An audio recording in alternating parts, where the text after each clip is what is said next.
guys, if y'all don't know, I do know it was October the 30th of 1974. I do know that for a fact was the date of the fight. Because I remember posting, it was right when I first started the Fight Serve page on Facebook, when I'd made the decision that, that I was going to do this again. I had no idea I was going to do this. I'm talking about as far as manage fighters and promote fighters and stuff like that. So I got tired of watching them get robbed. I got tired of watching, because what a lot of people don't know is most of these guys are not educated, very well educated, okay? Now, I'm not down talking to any specific fighter or pointing out any specific fighter. They just, the language used in contracts just can be so persuasive to a layman that it looks good, sounds good, because they're listening instead of reading. You understand what I'm saying, Professor? Yeah, you know what? I'm glad you brought that up, because I think you probably agree with me that, for example, Mike Tyson was one of the most prominent or egregious victims of that kind of thing, that he's actually a pretty smart guy. Highly. Don't you agree? Because I don't mean that he's worldly smart, but listen to when he talks. He puts together ideas very coherently. He could just about be a writer, now, provided he's not going off and threatening something really obscene. Yeah, like, I'm going to make you my girlfriend. I'm going to eat your children or something, yeah. Kind of thing. But Mike is actually a smart guy. Yeah. He's a great boxing historian, and he actually has advanced linguistic skills. And you know that's important enough to me that I wouldn't say it unless I really felt it. Oh, I know you. When it came to business and protecting his own interests against Don King, he didn't have it.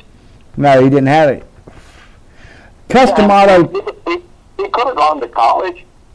I'm pretty sure he would have had to apply himself to school, which he didn't do. But he could have had a college degree and still not been able to take He has one. He's got an honorary degree. Yeah. Well, sometimes when a fighter appears to be really astute in the business, what's really happening is that he just happened to get the right people around him who are being astute for him. Exactly. Bingo. And it should be that way too, because you already know that getting in shape for a real serious pro fight, a world-class fight like Darnell's got coming up, why should he also carry the burden of being a CEO of a big organization? He shouldn't. Or a moderate organization. That's what he has to be. If he has to be personally on top of all of the business transactions going on.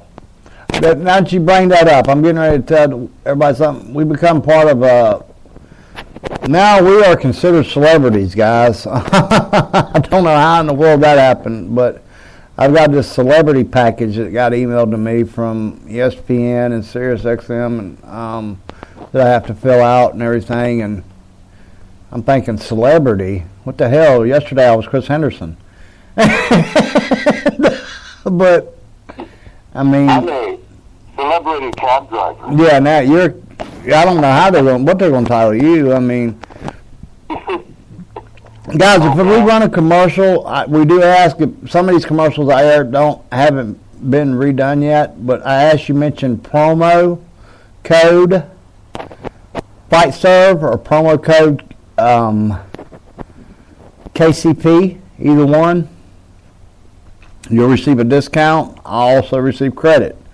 Okay, now the professor, that's still to be determined, but his will be, if it's an episode, like it'll be whatever the number of the episode is,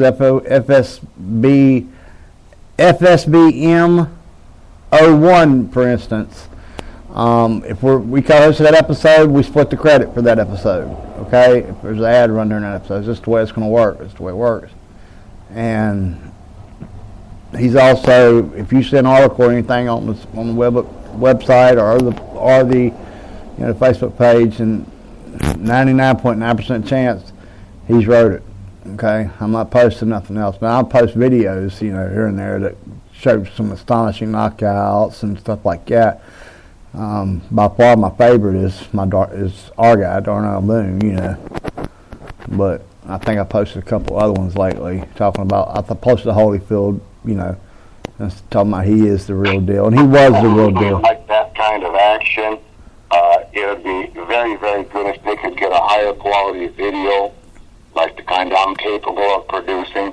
Because for those who don't know, people are already starting to find out something you pointed out repeatedly, how well he has done against the top light heavyweights and super middleweights in the world.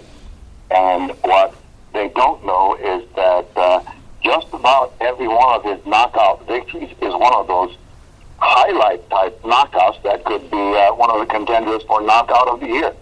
We're talking about the head snapping, the head going one way, the shoulders another, and very little chance that they get up. And if they do, the ref better save them because they're not going to be in shape to fight. Yeah, there's a good chance they may need to stretch it together. Right, Prophet, doesn't this happen over and over? Yeah, over and over. There's a good chance they may need a stretcher to carry him out there. I mean, I feel sorry for the guy. My jaw still hurts from the guy that got hit last time in Indianapolis. I'm seeing double from that one. I mean, that video is posted on our Facebook page. You can go to facebook.com/FightServeBoxing MMA.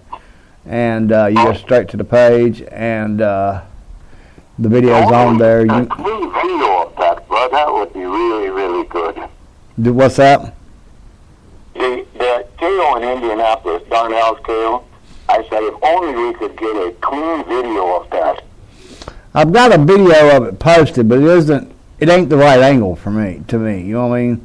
You can see what it did to the guy, but you can see how he set the trap on him and so on and so forth. How he threw that triple jab real quick, spun him. You know, he repositioned, feinted, and the guy opened himself up for it. And you know, we interviewed him on air, and what was the I can't remember exactly what he called it, but it's that right hand. It is devastating, guys. Pound for pound, it may be the hardest punch in boxing today, pound for pound. One punch. It's a candidate. Yeah, it's definitely. I mean, if I had to pick 5 of them, it's definitely in those 5. I don't know who else. I can't. Definitely on the short list of the hardest single punchers in the game today. Yeah, no doubt. He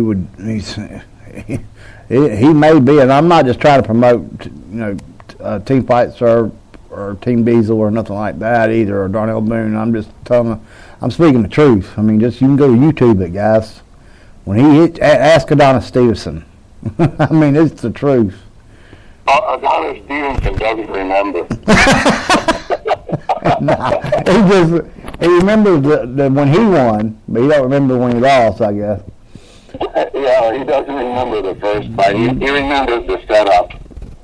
I think Ward's still kind of loopy from it. Ward's in one of my matchups coming up. Okay, we did Marciano. We did versus Morrison. We did Holmes. You know, earlier I think we both took Larry, didn't we, against Johnson? We both agreed on the Marciano. Jones Jr. I think beats Kovalev. I said 9 out of 10, but realistically, in all honesty, I'm gonna say 75% of the time, truthfully. Roy Jones, even if I don't know how many of our listeners remember, but like in 2000, 2001, the sport had become boring to him. I mean, this guy would go play a semi-pro basketball game, then turn right around, drive to the arena and fight, and have some kind of fancy dancing and all kind of silliness going on in the ring, and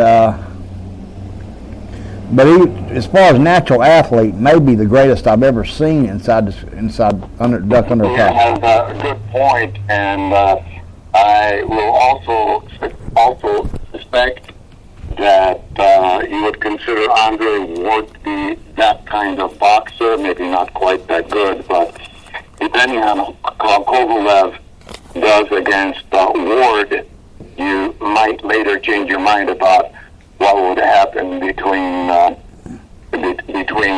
Kovalev and Roy Jones. Well, I think Andre Ward is way more skilled than Roy Jones Jr. To be honest with you, I think he's got a lot. The thing is that he's more polished. He's more conventionally polished, and yet you're looking at another rangy, very, very good athlete. Oh yeah. No doubt. And the overall effect of talent and polish is comparable, not identical fighter. And depending on how Kovalev does against Ward, you may change your mind or alter what you would think he could have done against Roy Jones. To me, it is the fourth best possible fight in boxing right now is Ward Kovalev. All right, you got Triple G. Ward would be a great fight to me. Okay, Triple G Canelo. Honestly, to me, I hope it happens but I don't see it being as good a fight as people think it's going to be. Because I don't think it's going to be a contest. I don't either. And then Lomachenko and Rigondeaux. That's a hell of a fight. That might be the greatest explosion of skill set you've ever seen inside the ring at one time, period blank. And these guys have got the complete package, both of them. Now, occasionally you'll see Rigondeaux with his footwork get off balance, and that's caused a couple of flash knockdowns, but that's about it. He's from the Cuba School of Boxing, which them guys are just, hell, you either go in the Army or you go to boxing. There's a whole lot of choice in between. There's something wrong here. Admittedly, Kovalev against Ward is one of the best fights, maybe the best fight you can make. Are these sanctioning agencies falling down on the job or what? Why didn't they prevent this? I don't know. Him fighting Pascal again, I don't even know why that fight was made. Nothing against John Pascal, don't get me wrong, but Hopkins beat him, all right, to win his title.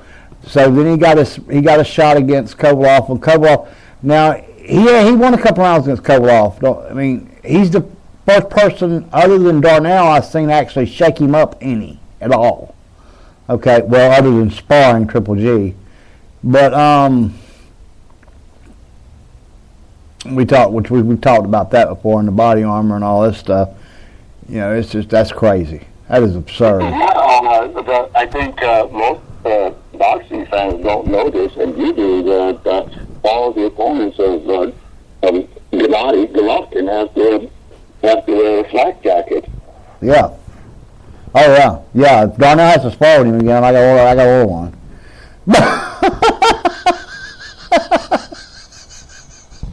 Well, he can't punch. He's a casual. He's a casual, and he beats cab drivers. Yeah, that's always he's fought one C fighter and then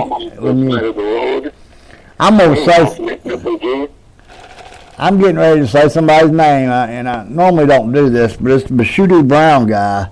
Man, he aggravates me with that Triple G hate. So little G.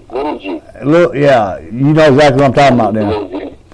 You know exactly what I'm talking about. One of those guys just recently, you say, Little G, you're disparaging this professional boxer?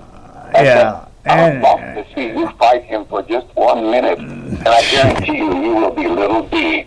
Little B. His name was Dad. Okay, and they got that off a out of context statement that Ward made. Okay, that's all that come from.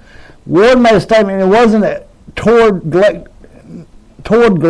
because him and Golovkin have never had bad words to each other. What has been Tom Loeffler and Abel Sanchez. Abel Sanchez has no filter on his mouth. Okay, so y'all ain't figured this out, guys.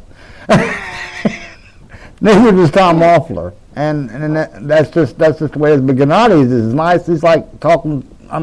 You couldn't be a nicer guy in the world. When we interviewed Darnell never says anything bad about anybody. He just calls them good boys. Good boy edits. It's like, good guy. And he must have a big drama show. Big drama show, yeah. I play Mexican style. Max came and said, you do what now? And Max, This is all what big drama show means.